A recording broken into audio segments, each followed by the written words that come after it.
All righty, so we heard from a Chiefs fan. Now we got to hear from a devout Eagles fan. And we got a special guest here, Zach Santee. You can find him on Twitter as Nebraska Hype Man, the official University of Nebraska Uber driver.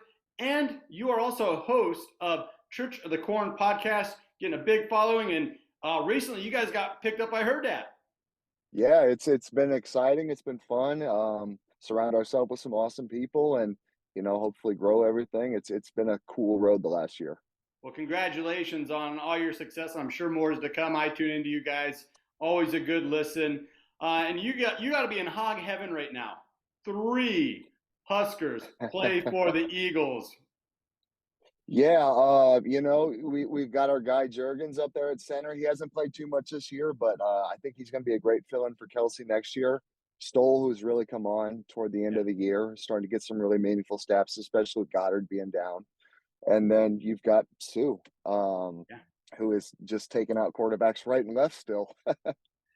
It's been pretty awesome for him to watch. He just kind of sat back and waited for the best offer, saw the Eagles late, and like, that's where I'm going. And to Sue's credit, he kind of called that. He called his shot like midseason, saying, I'm just going to wait around and probably end up with my buddies down in Arizona.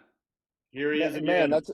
that's a great call. And being an Eagles fan, I'm a little bit gun shy after the last few years and everything, but Sirianni's got something brewing. That's a dude that embodies Philadelphia so well, and the team has taken after that, which is it's been a great journey this year to say the least. No doubt about it. And what do you think about, this is WTL. Where's the line? Eagles, 1.5 point favorite right now. You got to like hearing that. How do you feel about it? Man, it could just because it's the Super Bowl and everything, and the Chiefs are a very talented team. Taking nothing away from them. Eagles being a 1.5 favorite. Honestly, I thought it was going to open as a bigger spread. I know it opened at 3, I think it was, but then it got bet down really quickly. Man, I love my Eagles. I think it's about where it should be. Honestly, I've got to be in a very close game when it comes down to it, but 1.5, I think, is about right. I think it's going to end up being a 3 or 4 point game. So, Very good. What do you have any thoughts over that over under right now at 51? It's been creeping up from 49, 49 and a half all week long. I do have it hitting the over. I can give you the number that I've got hitting. I have 52 points. Okay, so bet it now, you're saying. I bet it now because I'll tell you if I had to give you a score, which I don't know if you're going to ask me for one. Let's do it. I got the Eagles 28. I got Kansas City 24. There we go. There we go. That's So giving you that 52. It's going to be close. Smack that over. Smack that over. Okay, so if we talk player props, I think the first guy everybody's looking at is Jalen Hurts. He's had a phenomenal year. People kind of dog on him over his accuracy.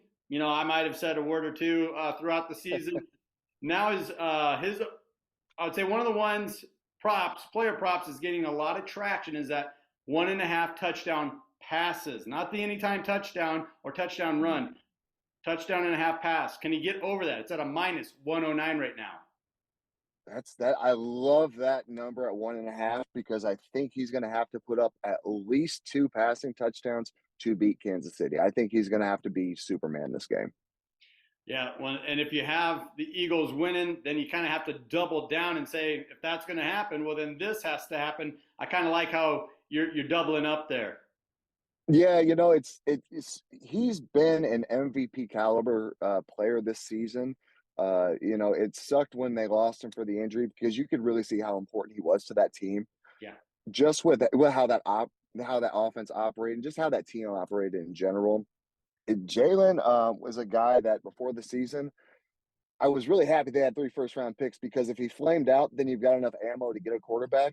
But oh my God, I have never been more wrong about a quarterback in my life, and I'm so happy to say that. I was going to say, pretty happy to be able to, circle back around and say that. Just to wrap things up, let's go full circle here. Let's go back to the Huskers. Ndamukong Suh, is he going to have a sack or not? If there was a line at half a sack, does he get there? They use him in rushing situations. I would push that. I'm going to say that it's going to hit the over. I'm going to say he finishes with 1 sack because they're going to have to get after Mahomes. And if they let him sit back there in that pocket, him and Kelsey is a disgustingly good combination. I'm not worried about the receivers. I'm Right. worried about Kelsey, though. Yeah. Yep. Yeah, he's number 2 in like every statistical category of significance as far as receiving touchdowns, receiving yards, everything in the playoffs. Only behind Jerry Rice. So that's some pretty gosh Woo! darn good company. And he's a tight Yeah. end. That's the most insane thing, and they talk about him so highly when they're doing their broadcast and everything like that. It's great. Him playing quarterback for as long as he did and being able Mhm. to read zone coverages and know what leverage inside and outside. Yeah. That's the reason that he's going to end up going as one of the best of all time. Yep. Yep. So, Zach, I can't thank you enough for hopping on board with us, talking some Huskers, talking some Eagles. Sounds like we got a Fly Eagles Fly and a GBR shout out to go with our Super Bowl Sunday. Damn it, I love it. Fly Eagles fly, go Big Red. Thank you, Zach. Thanks, Andy. Take care.